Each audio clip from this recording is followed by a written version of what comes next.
Europe Midi. Il est 12h55, Maxime Switek.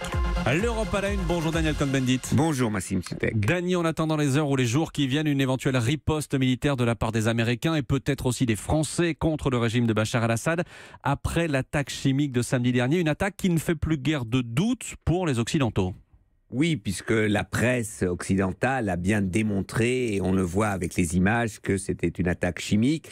La question militaire qui reste posée, sans que je sois un grand spécialiste, c'est que les Syriens ont déplacé un peu des bases militaires et s'ils veulent frapper, il faut frapper les hélicoptères et les avions qui font ce genre d'attaque chimique. Et voilà ce qu'ils sont en train de vérifier militairement. Dany, on a le sentiment dans cette affaire qu'en Europe, les Français sont un peu les seuls à vouloir ou à pouvoir monter en première ligne. Avec les Anglais.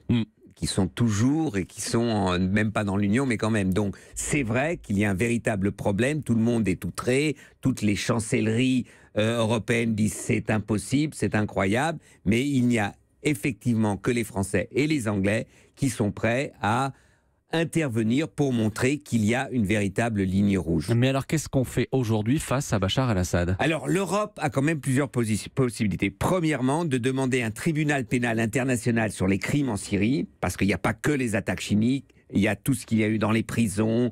Donc là, il faut vraiment faire un nouveau tribunal international pénal. Deuxièmement, il faut que la liste, ce qu'on a fait avec les Russes, la liste Magnitsky, c'est-à-dire les richissimes, si on dit qu'il y a une responsabilité, les richissismes russes ou syriens qui ont des villas à Courchevel, sur la Côte d'Azur, à Cortina d'Ampezzo, à Kitzbühel et tout ça, eh bien réquisitionner.